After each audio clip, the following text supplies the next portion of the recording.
Salve galera, vamos para mais um vídeo aqui do canal Brownie Fogo, segundo desta segunda-feira. Partiu falar aqui de algumas questões interessantes aqui, né? O Botafogo líder do campeonato, 7 pontos de vantagem em relação ao vice-líder. No próximo domingo já tem outro confronto entre líder e vice-líder. O Botafogo já passou por isso umas 3 vezes. Botafogo-Flamengo, Botafogo-Fluminense, Botafogo-Palmeiras, ganhou todos. E agora enfrenta o Grêmio, que tá numa batida boa, tá? Vai ser um jogo muito difícil, tá? O time do Grêmio, do Renato Gaúcho, se encontrou, tá alinhado, certo? Os caras estão na vice-liderança, embora a imprensa não fale muito do Grêmio, né? Porque foca só em Palmeiras, Flamengo e tal. O Grêmio tá mostrando seu valor também nesse campeonato. E agora eu vou falar de duas questões, tá bom? Sobre grama sintética, né? Que claro, com o Botafogo na liderança, o Botafogo liderando o campeonato, aí passa a ser um fator, né? E passa a ser um problema, né? Enfim, e com a situação envolvendo, né, a gente viu o Atlético Paranaense conquistando títulos nos últimos anos, né, o Palmeiras, né, sendo campeão de quase tudo, e simplesmente agora que o Botafogo está na liderança do Campeonato Brasileiro, aí a grama sintética vira o problema, né, no futebol brasileiro, para a imprensa, para adversários, vamos falar sobre isso, e também um retorno, né, que pode estar acontecendo, né, do zagueiro Souza, certo? Vamos trocar uma ideia aqui sobre isso. Se inscreve aqui no canal, a gente está com quase 94.400, rapaziada, inscritos aqui no canal Brownie Fogo. Vou pedir essa moral de vocês. Vamos tentar chegar a 95 mil, porque quando chegarmos a 95 mil inscritos, a gente vai fazer uma live aqui para sortear uma camisa do Botafogo de 1995. Fechou? Tamo junto? Vamos para cima. O negócio é o seguinte. Eu quero falar primeiro com vocês, tá, a respeito do Souza, né?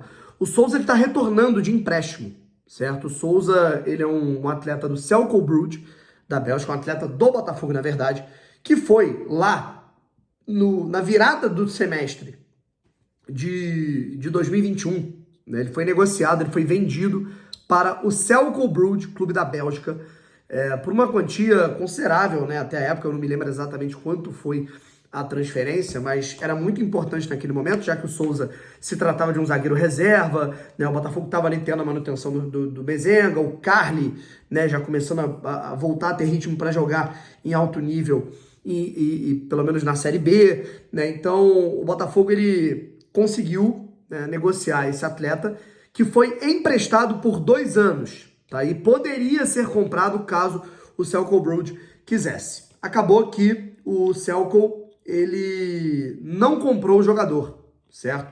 Então, ele volta, né, a princípio de empréstimo, né, ele se reapresenta agora nessa virada de janela, então é uma possibilidade, né, do jogador voltar, né, e aí vamos ver qual vai ser o planejamento, até porque a gente está sem comissão técnica, certo? Então não tem como ter um norte a respeito disso. Chegando o Bruno Lage, aí a gente vai poder ver se o Souza fica no Botafogo, se ele vai ser negociado e emprestado para outro clube, se ele vai ser negociado para outro clube.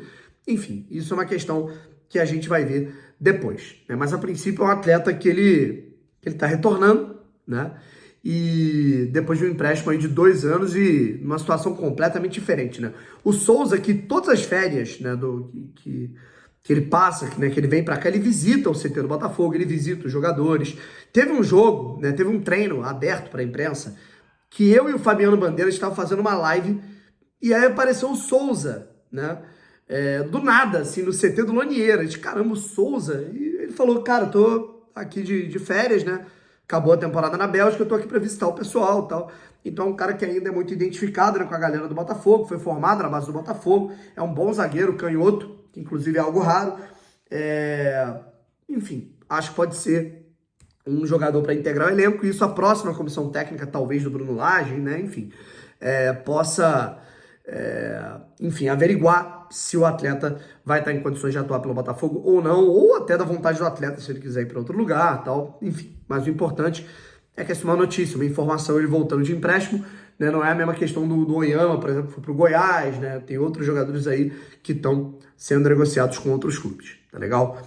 Aí agora, a gente vai falar aqui um pouquinho a respeito da grama sintética, tá? A gente finaliza o vídeo falando sobre o gramado sintético, né? Sobre toda essa situação. Ao longo dos últimos dias, né, reportagens de que os 3 primeiros colocados estavam na grama sintética, você vê que o Atlético nem está entre os 3 primeiros. Né? O Palmeiras mesmo está em quarto. Então tudo é para desmerecer o líder do campeonato, né, que está fazendo um trabalho sólido. Inclusive, né, fora de casa, né, o Botafogo é um dos melhores visitantes. Acabou perdendo 2 jogos, mas venceu o Palmeiras, fora de casa. Assim, mas venceu... eu não preciso ficar listando quais jogos o Botafogo venceu como visitante, né? Flamengo, no Maracanã, grama natural.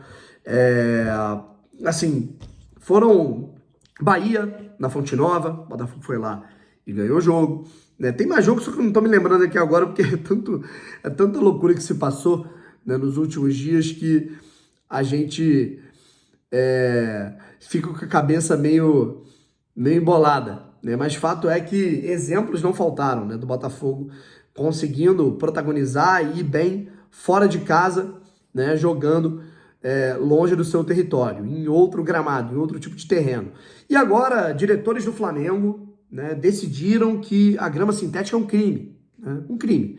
Não falaram nada quando o Botafogo colocou, mas agora que o Botafogo é líder do campeonato, aí o Bruno Spindel e o Marcos Braz, que são 2 dirigentes que fazem com que o ano do Flamengo não seja tão próspero ainda, né? São 2 caras que, assim, a torcida tá pedindo a cabeça o tempo todo, né? Teve troca de técnico, toda aquela situação do Vitor Pereira. Aí o que o diretor malandro faz quando a responsabilidade ela cai no colo dele? Pô, cara, eu vou tentar atribuir outra coisa. Né? Uns falam de arbitragem e outros falam de grama sintética, né? Falou que o gramado do Maracanã é a quantidade de jogos, que não dá para cuidar, e atacou a grama sintética, que nós somos contra, é outro esporte. Mas sabe quem discorda que é outro esporte? Jogadores que atuam no estádio Newton Santos. Caleri, primeiro adversário da história do Botafogo no Newton Santos com grama sintética foi o São Paulo. O Botafogo venceu por um placar de 2-1, um jogo duríssimo, em que o São Paulo jogou bem, né? Até pro estilo de jogo do Rogério Ceni naquela época, a toqueira, né, cara, foi bom até o gramado sintético. O São Paulo jogou bem aquele jogo, mas no detalhe, o Botafogo ganhou. O Caleri foi questionado a respeito da grama sintética, até porque ele já havia criticado a grama sintética do Allianz Parque, porque ele já se lesionou lá, tudo mais. E o Caleri disse que gostou, aprovou, que é bem diferente, que é macia, né, é algo mais próximo de grama natural que ele já pegou numa grama sintética. Aí depois, a gente foi para um Botafogo e Atlético Mineiro. O Botafogo venceu o jogo, acho que por 2-0, né? Foi um gol de letra do Vitor Sá, Matheus Nascimento fez o gol. E aí o que a gente teve, né? O Hulk, tá? Eu não tô falando de qualquer jogador, tá? Tô falando do Hulk, que além de excelente jogador, é um cara muito chato. O Hulk reclama de arbitragem, reclama de gramado, ele reclama de tudo. Quando ele perde, ele reclama de tudo. Tudo. Ele reclamou até de um pênalti não marcado em cima dele nesse jogo, né? Que não foi. Mas o gramado ele elogiou. Ele falou, pô, o gramado tá bom, tá legal de jogar, né? Tem que elogiar aqui porque a grama sintética daqui tá muito boa, né? O Hulk, que é um cara que reclama até da sombra dele, certo? Aí outros jogadores que eu não vou nem citar, os próprios jogadores do Atlético Paranaense também falaram que a grama tá legal, os jogadores do Corinthians falaram que a grama tá boa, né? Eu não vou nem citar aqui, né, cara? Até porque, pô, eu conheço alguns jogadores adversários que entraram em campo contra o Botafogo e eu perguntei de curiosidade, cara, é muito diferente, tá ruim? Eu falei, cara, é o mais próximo de grama natural que eu já vi, tá? Assim, é diferente um pouco, a bola corre um pouco mais, assim como correria num gramado normal. Por exemplo, quando você vai para um gramado um pouco mais pesado, fofo, né, que ele é um gramado mais, né, que você tem um nivelamento maior, a grama corre menos. Quando você tem um gramado, né, pô, mais o corte mais rente, né, ao solo, obviamente você vai ter uma bola correndo mais. E aí é a mesma coisa, sabe? Isso eu recebi, gente, eu não tô falando de quem pisou lá, né? Eu recebi de gente que jogou, tá? Jogou futebol, tanto no principal quanto no anexo que estreou há pouco tempo, certo? Sabe quem reclama? Quem tá reclamando da grama sintética? Quem nunca chutou uma bola, tá? Nunca chutou uma bola. Bruno Spindel, duvido que esse cara saiba jogar futebol. Marcos Braz, duvido que joga futebol também, sabe? Mas nem pelada. Então, assim, o argumento ele tá muito claro, né? Quem joga bola, quem joga futebol, tá gostando do gramado. Até adversários do Botafogo, né? E quem não joga, tá arrumando. É aquela tal da desonestidade intelectual, sabe, rapaziada? Igual o Mário Bittencourt. Quando chegou lá, o Fluminense estava tendo problemas com o Maracanã e tal, aí olhou pro estádio Newton Santos falando de gramado e tal. Ele sabe que não é esse processo, mas Ele tá se utilizando dessa artimanha argumentativa. Mesma coisa, Flamengo, cara, eu vou tentar tirar uma crise em cima de mim, né?